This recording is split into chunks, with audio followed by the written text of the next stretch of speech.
odd little questions, given that solve this. Very simple if you know what you're doing, but they only score 1 mark, sadly. You're given a multiplication sum, for example, 121 times 17 equals 2057. And then you're asked a second similar question, 1210 times 17. And you have to notice that there is a relationship between these numbers, and we'll use this example to answer the question. So 121 is very similar to 1210, it's been multiplied by 10, 17 remains the same, nothing very interesting there. And then you have to manipulate this answer to reflect these changes. Let's have a look at an example. 121 times 17, solve this, 1210 times 17. So you can see from here to here we've added a 0, multiplied it by 10 in effect. So that's 10 times bigger. 17 to 17, nothing going on. So this answer from here to here has to be increased by 10-fold.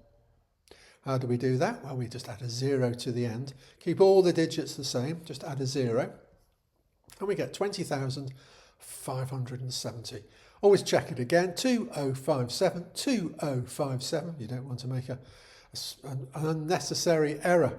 And it's a fairly simple mark. It gets harder, of course. In this case, we've altered both of these numbers. Let's have a look. 81 goes to 810, so that is obviously 10 times. 39 goes to 390, again, that's 10 times. Don't be tempted to think that that means this answer is 20 times bigger, because you've multiplied this by 10 and then you've multiplied that again by 10. So imagine 5. 5 times 10 is 50. Times 10 is 500. 500 is 100 times bigger than 5. So this has to be 100 times bigger. And very nicely, we'll add a couple of zeros on the end. 315900. And I'll just check the digits. 3159, 3159. 2 zeros at the end. And 3 has gone to 300,000. So yes, I'm very happy with that. Of course, examiners aren't happy with that. They want it to be harder. So they've introduced decimal points. Oh dear. Right, solve this. Now let's have a look. 1236 becomes 123.6. We've moved the decimal place 1 point to the right, which, as I'm sure you know, increases the number tenfold. 12 has become 120. So that's a tenfold increase. Here, 1.4 gone to 14. The decimal point has moved 1 place to the right. So again, it's got 10 times bigger. 1.4 times 10 is 14. So we know from before, 10 times followed by 10 times is 100 times.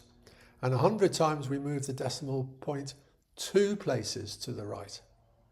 So it goes to there.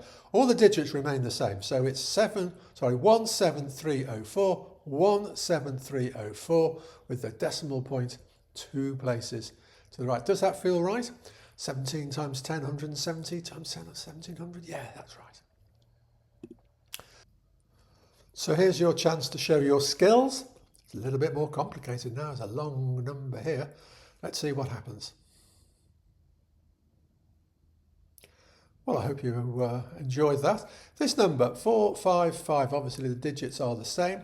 Decimal place has moved 1 point to the right. That number's got 10 times bigger.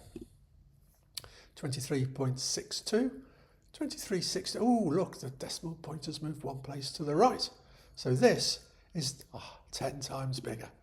So we know 10 times and 10 times. This is going to be 100 times bigger. We're going to move this decimal point 2 places to the right, which means that everything becomes an integer. That 1 becomes an integer 1.